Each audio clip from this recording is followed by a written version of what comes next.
So today we are going to start the last chapter of your geography book, that is human resources. Okay. So first of all, you should know what is the meaning of human resources. Can anyone tell me what is the meaning of human resources? Till now, what we have read in your geography?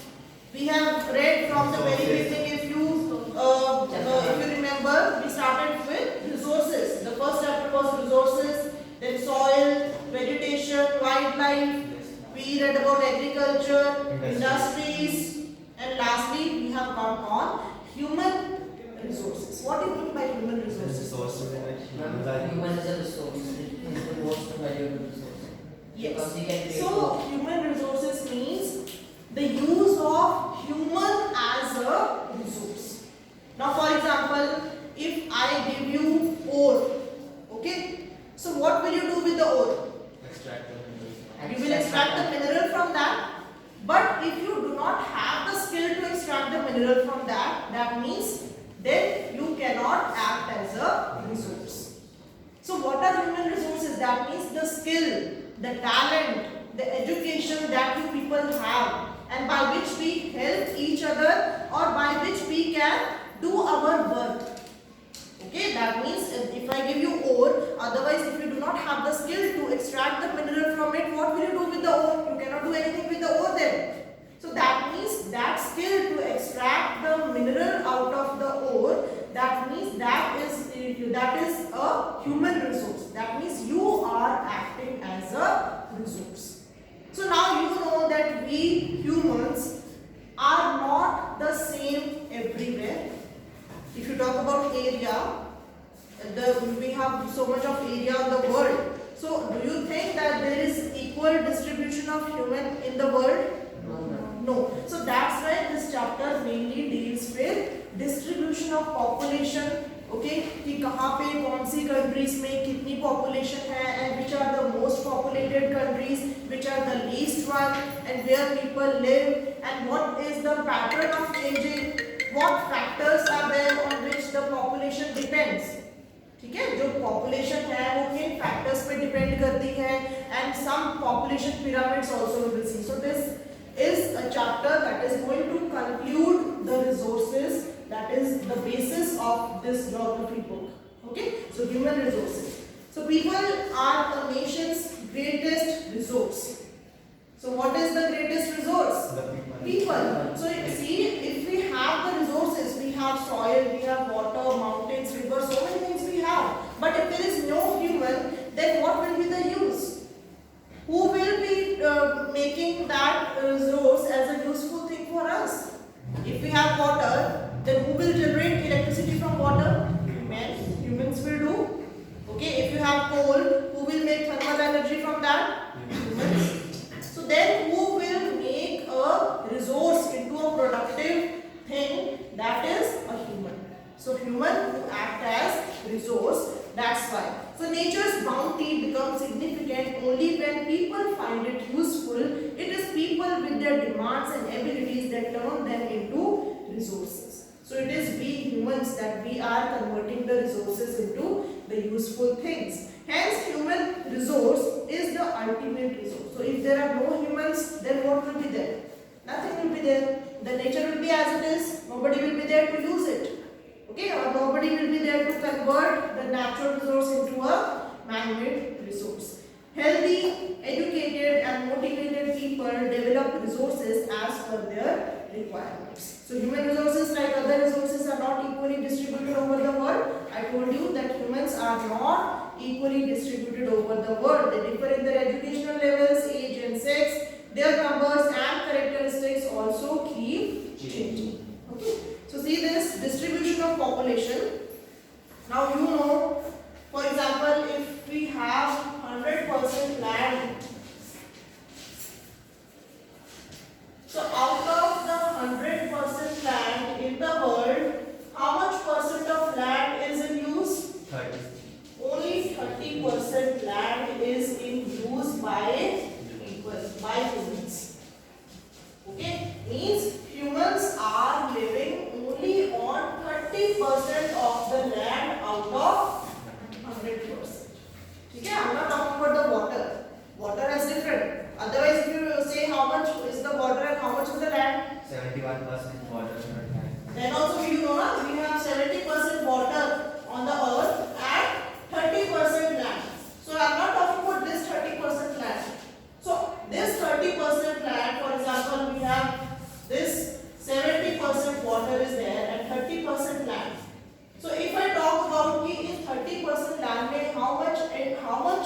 area the population is living. So out of this still 100% if you take, so इसके भी only 30% and still the other land is still you can say empty, inhabited, where people do not live. So why do people do not live there? Yes, because of the climatic conditions, because of the you can say topography, soil, so many other factors are there which make this land inhabitable by the humans. Okay, means people cannot live there. So only 30% of the land is being used by humans out of 100% land. Underline this line. First of all, you should know what is the pattern of population distribution. The way in which people are spread across the earth's surface is known as the pattern of population distribution. Pattern means in what pattern the population is distributed in the world. So where people are more, where people are less, so that way in which people are spread across the earth's surface. And underline next line also, more than 90% of the world's population lives in about 30% of the land surface. Okay, this is important percent. The distribution of population in the world is extremely uneven. Some areas are very crowded and some are sparsely populated. So which are the crowded areas of the world? Underline this line. The second line and the second paragraph, the crowded areas are South and Southeast Asia. South means which is the south part of the world? Yes, Antarctica, but there is this very less population there. We are talking about South and Southeast Asia. We are talking about South Asia. Okay, not Antarctica. South Asia, India. Southeast Asia, China. So India and China, these are the most populated countries, or you can say Europe also. Europe and Northeastern and North America. So these are the most crowded places in the earth. So you must know. So where we are coming, where India is falling under? South Asia.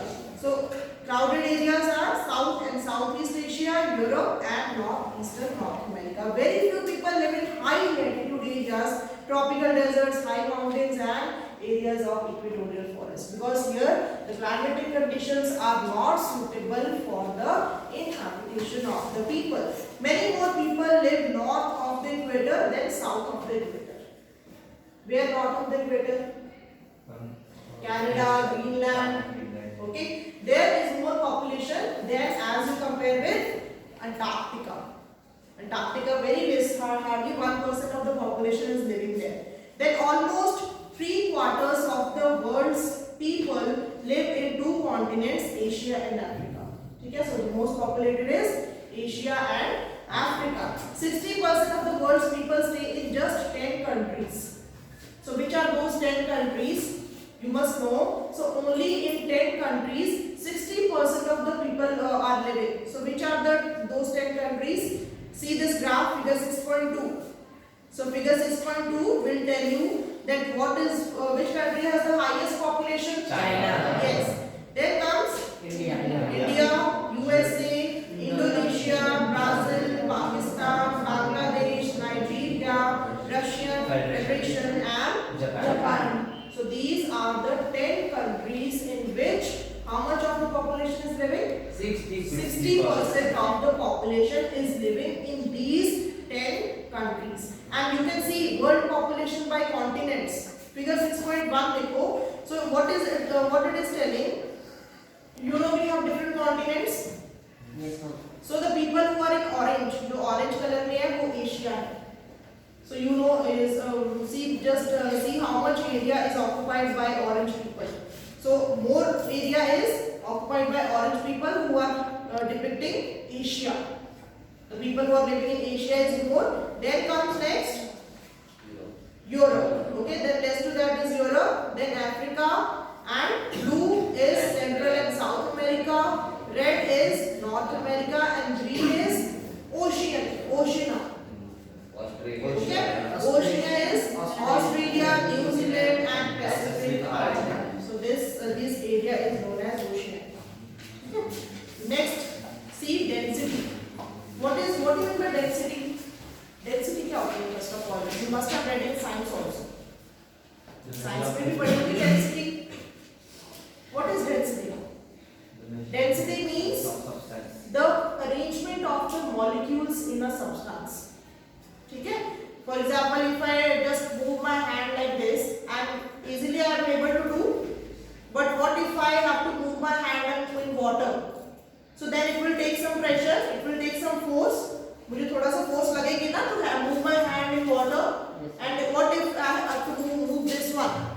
If I have to move solid, then more greater force are required. So then what happens? So the density in air is the least, in liquid second, and the highest density is of solids. Why is the highest density of solids? Because compact nature. These molecules are so tightly packed over there. So that is for the density. Density means how much you can say, but here we are talking about people, so we will talk about persons. How many persons are living in 1 square centimeter? Kilometer. Oh, sorry, 1 kilometer. 1 square kilometer. ठीक है, 1 square kilometer में कितने लोग रह रहे हैं? For example, here 1 kilometer. So 382. yes. How many? 382. So this area is 1 square kilometer. So how many people are living there? 51 persons per square kilometer. Underline this line. You know, like 382.